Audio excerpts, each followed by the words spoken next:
काय बहिणाबाई, कसं चाललंय माहेर पण? हा, तुमचं बरं आहे राव, एकीकडे आदर्श सून आणि इकडं आदर्श लेख. हा, विषयच नाही ना.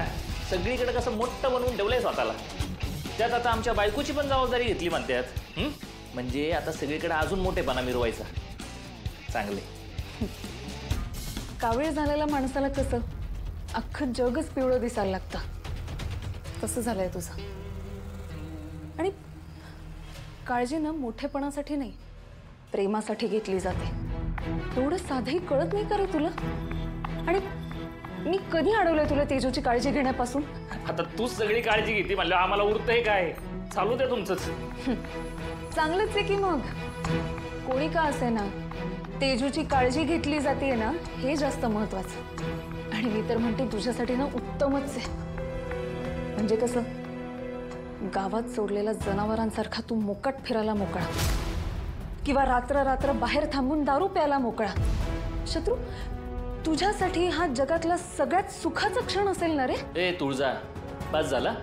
काही पण ऐकून घेणार नाही मी तुझं. काही पण बोलते का मी? अरे जनाची नाही, किमान मनाची तरी लाज वाटू दे. काल रात्री जेव्हा तू घरी आलास ना, तेव्हा दारूची बॉटल बागेतल्या झाडांमध्ये फेकून देताना मी बघितलंय तुला. शत्रू, कधीतरी खरं वाग, किंवा आपण जे करतोय ना त्याची किमान जबाबदारी तरी घे. हे बघ, थोडी टेन्शन चालू आहे म्हणून घेतली थोडी. टेन्शन काय तुला एकट्यालाच आहे का?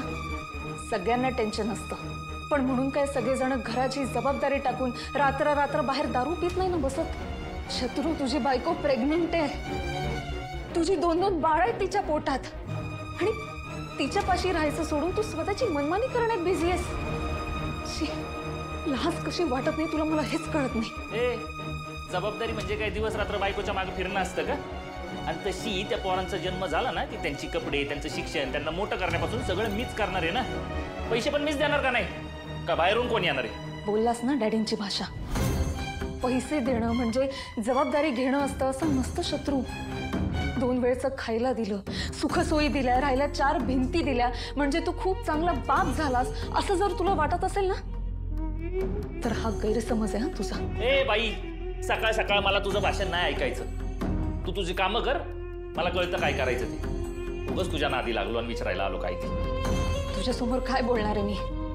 अरे जिथे आई वडील तुला सुधारू शकले नाही, तिथे माझ्या बोलण्याने काय सुधारणार आहेस तू? मी कितीही जरी बोलले ना, तरी माझ्या बोलण्याने तुझ्यावर काहीही परिणाम होणार नाहीये हे माहिती आहे मला. पण तेजूसाठी जीव तुटतो ना म्हणून बोलले.